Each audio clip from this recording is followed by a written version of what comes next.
Chega um momento na vida de cada um em que o silêncio se torna mais pesado do que a verdade. E para Demi Moore, esse momento chegou tarde demais.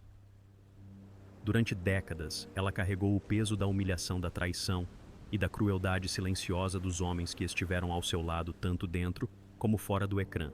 Agora, aos 62 anos, Demi Moore já não fala como a diva de Hollywood que um dia foi, mas como uma mulher que sobreviveu a todas as feridas infligidas pelas pessoas em quem mais confiava.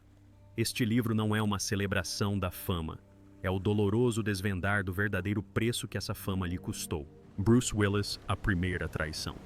O início da decadência de Demi Moore não aconteceu num escândalo ou numa manchete de um tabloide. Aconteceu em 1987, na noite em que conheceu Bruce Willis na estreia de um filme de suspense. Acabara de se libertar da devastação emocional da sua relação com Emílio Estevez fragilizada e em busca de um lugar ao qual pertencer. Bruce surgiu na sua vida como uma força da natureza confiante, encantador e impulsionado pelo ímpeto avassalador da sua ascensão ao estrelato.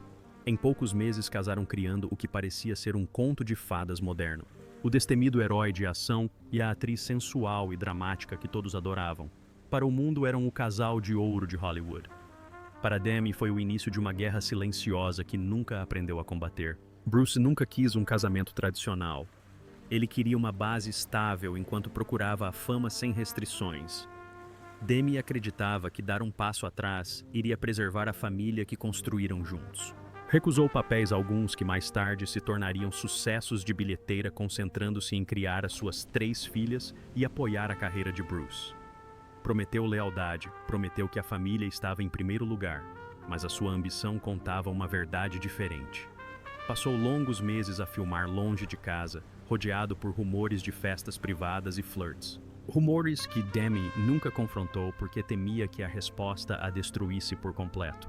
Durante as filmagens de Mortal Thoughts, em 1991, a personagem de Demi temia o marido no ecrã, interpretado por Bruce. O que o mundo não sabia era que o medo e a solidão nos seus olhos não eram representação. Surgiram da constatação de uma mulher de que se tinha perdido. Quando se divorciaram em 2000, os meios de comunicação social elogiaram a separação amigável. Mas apenas alguns meses depois, Demi sucumbiu à exaustão emocional e foi hospitalizada, atormentada por uma única pergunta: com quem estive casada, 13 anos como um companheiro ou como uma mentira? Em 2022, quando o diagnóstico de afasia e demência de Bruce atraiu a compaixão mundial, Demi manteve-se calma e respeitosa em público. Mas em privado escreveu uma única frase que definiu o fim da sua fé no amor: não o odeio por me ter deixado. Odeio que me tenha feito acreditar que o meu amor por Ashton Kutcher era suficiente. O golpe fatal para a sua dignidade. Se Bruce Willis destruiu a fé de Demi Moore no significado do casamento, Ashton Kutcher destruiu o seu sentido de autoestima. O seu relacionamento começou em 2003. Quando Demi tinha 40 anos e Ashton 25, uma diferença de idades que Hollywood ridicularizou implacavelmente, os críticos chamaram-lhe uma última tentativa desesperada de se agarrar à juventude. Mas Demi acreditava que finalmente tinha encontrado um homem que a amava para lá dos holofotes do seu passado. Ela apoiou-o em tudo, usando a sua influência para o ajudar a ascender da fama em sitcoms à legitimidade em Hollywood. Ela esteve ao seu lado em todas as passadeiras vermelhas, acreditando que a ligação entre elas poderia silenciar o julgamento do mundo. Mas à porta fechada, a diferença de idades tornou-se um predador silencioso que se alimentava das suas inseguranças. Demi remodelou a sua vida para se adequar ao estilo de vida jovial de Ashton. Submeteu-se a dietas extremas, treinou até o corpo tremer e entregou-se a dolorosos procedimentos estéticos numa tentativa desesperada de se manter suficientemente jovem para ele. Ela queria ser a sua igual, a sua parceira, o seu espelho. Mas, por mais que tentasse, não conseguiu impedir a passagem natural do tempo, nem a forma como este se alterava lentamente quando a excitação inicial se dissipou. Em 2011, na noite do 6º aniversário de casamento, Ashton dormiu com uma mulher de 22 anos.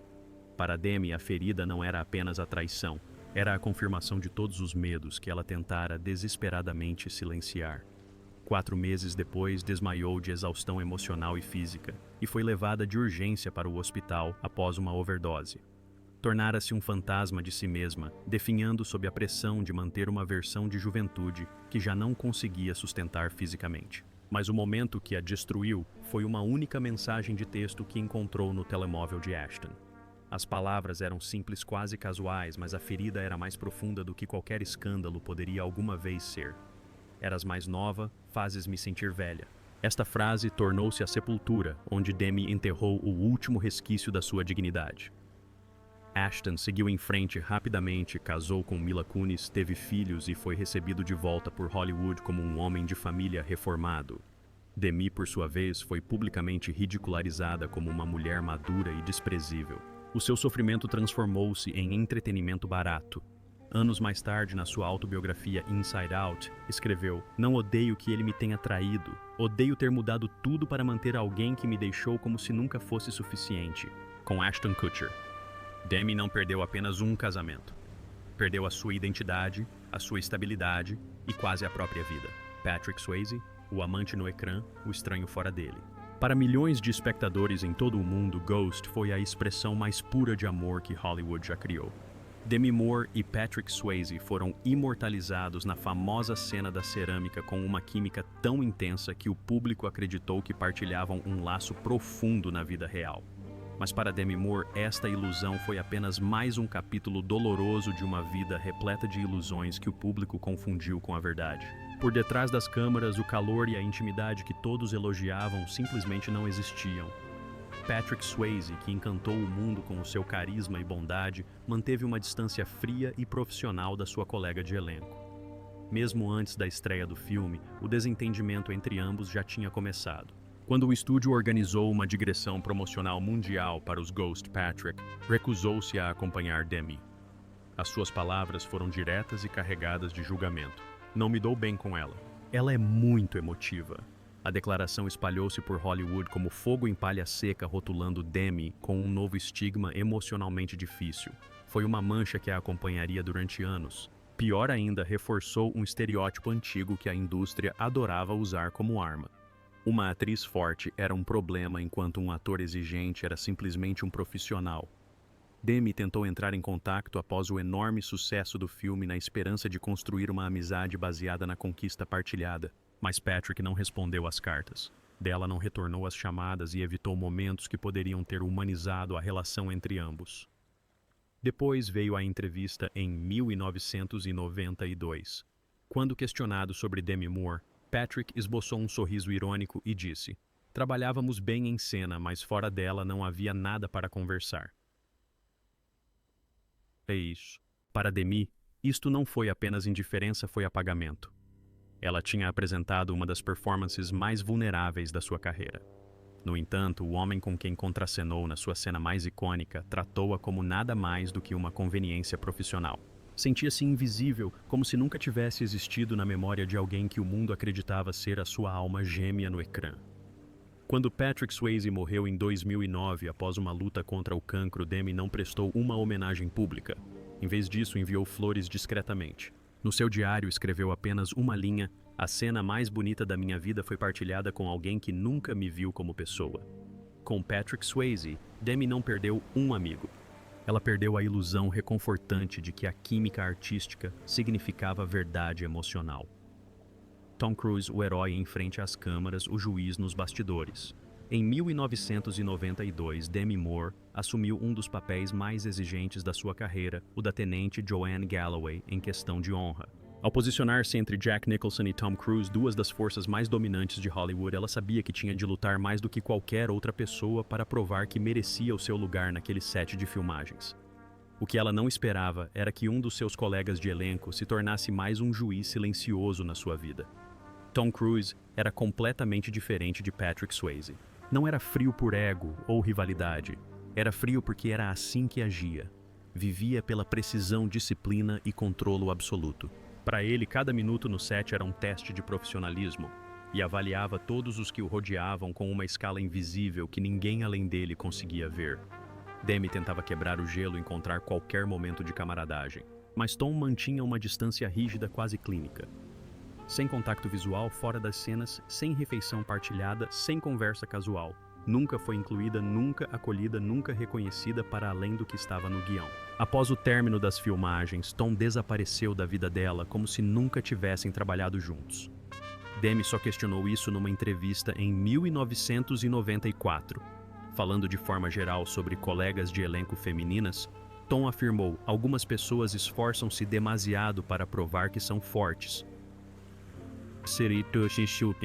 Mas a verdadeira força vem do controlo. Não demorou muito para que as pessoas da indústria percebessem a quem se referia. Demi soube de imediato não se tratava de uma crítica ao seu estilo de representação, mas sim à sua identidade. Sempre lutou para ser vista como forte, capaz, igual. Mas para Tom esta força era uma demonstração excessiva, algo que precisava de ser contido, julgado, descartado. O golpe final aconteceu meses depois, quando o filme Questão de Honra foi nomeado para vários Oscars. O nome de Demi não foi mencionado na campanha. Quando questionado sobre o seu contributo, Tom sorriu um sorriso educado e distante e disse: "Não tenho a certeza de qual foi o tamanho do papel que ela desempenhou no sucesso do filme. Para o público foi inofensivo. Para Demi, isso apagou tudo o que tinha investido no papel. Tinha sobrevivido à intensidade de Jack Nicholson e lutado para se manter firme ao lado de Tom Cruise. No entanto, foi tratada como se a sua presença fosse insignificante." No seu diário, escreveu mais tarde: "Ele não gritou, mas o seu silêncio fazia-me sentir como se estivesse sempre a ser julgada." Com Tom Cruise, Demi não perdeu uma rivalidade. Perdeu o direito de ser reconhecida como igual numa sala cheia de homens que decidiam quem merecia respeito. Rob Lowe, o homem que a transformou num objeto. Antes de Demi Moore se tornar a atriz mais bem paga de Hollywood, era uma jovem artista que lutava para se libertar do estereótipo do rosto bonito que ofuscava o seu potencial. Em 1986, contracenou ao lado de Rob Lowe em About Last Night, filme que viria a ser o seu primeiro grande sucesso. Entregou-se completamente ao papel, demonstrando disciplina, vulnerabilidade e uma profundidade emocional muito além do que Hollywood esperava de atores com pouco mais de 20 anos. Ela queria provar que não era apenas mais uma mulher bonita no ecrã, mas Rob Lowe não se apercebeu do seu esforço. Via-a como um acessório para a sua própria fama crescente. Durante as filmagens, Demi reparou que Rob tratava as cenas íntimas como troféus em vez de narrativas. Enquanto ela ficava até tarde a ensaiar sequências dramáticas e a melhorar a sua personagem, Rob passava as noites no trailer de maquilhagem a encantar os fãs e a gabar-se de cenas que ainda nem tinham terminado de filmar. A diferença de seriedade não era apenas artística, era pessoal. Demi compreendia que a sua reputação era frágil e que precisava de a proteger. Rob, no entanto, agiu como se a presença dela existisse apenas para aumentar o seu charme em frente às câmeras. 2 anos depois, em 1988, o infame escândalo da sextape de Rob Lowe explodiu, ameaçando destruir a sua carreira. No seu desespero para recuperar a sua imagem pública, começou a usar as cenas picantes da noite anterior como prova do seu carisma sexual. Sem permissão, usou o nome de Demi como parte da sua narrativa de reabilitação, arrastando-a para manchetes com as quais não tinha nada a ver. Os repórteres retrataram-na como uma das raparigas rebeldes dos anos 80, colocando-a numa categoria da qual passou anos a tentar escapar. Depois, veio o golpe final.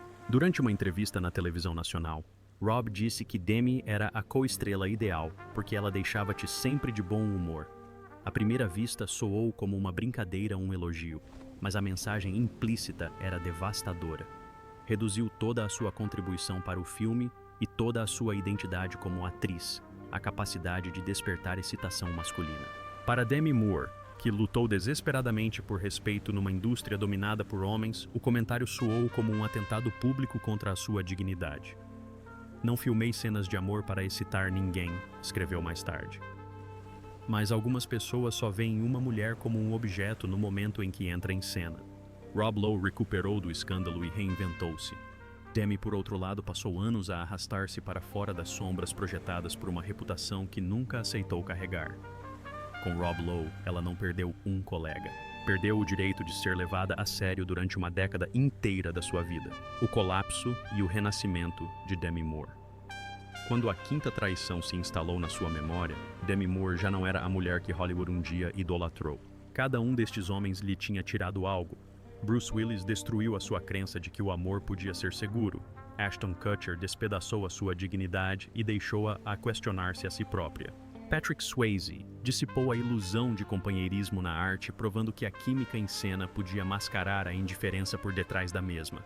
Tom Cruise fê-la sentir-se uma intrusa na própria indústria que ajudou a elevar. Rob Lowe reduziu-a a um objeto, fazendo com que o mundo esquecesse a profundidade que ela se esforçava por demonstrar. O que unia os 5 homens não era a malícia, mas a facilidade com que descartavam a humanidade da mesma.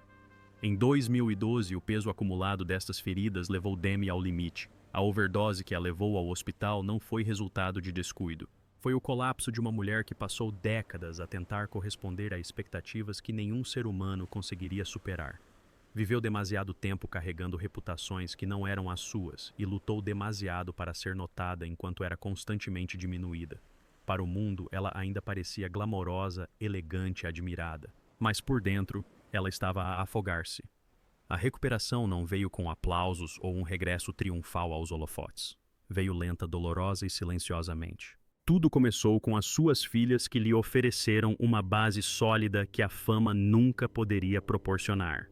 Continuou com a terapia e a aceitação de que a rapariga de Roswell, no Novo México, a rapariga que sobreviveu a um lar abusivo, a uma infância instável e a uma indústria implacável, merecia existir sem precisar da validação de um homem. Com o tempo, reconstruiu a sua relação com Bruce Willis não como uma esposa ferida, mas como uma mulher que finalmente compreendeu os limites necessários para se curar. Aos 62 anos, Demi Moore mostra-se mais leve, calma e destemida. Ela já não se priva de comida em busca de aprovação. Já não luta por papéis que exigem a sua juventude. Ela escolhe projetos com intenção, não por desespero. Os 5 homens que a feriram moldaram o caminho que a trouxe até este momento, mas já não definem a sua história. Pronunciar os seus nomes não é um ato de vingança, é um ato de libertação. É a forma como ela se perdoa por tudo o que suportou em silêncio. Qual destas 5 histórias mais te chocou? Conte-nos nos comentários. E não se esqueça de gostar e subscrever mais verdades não contadas de Hollywood.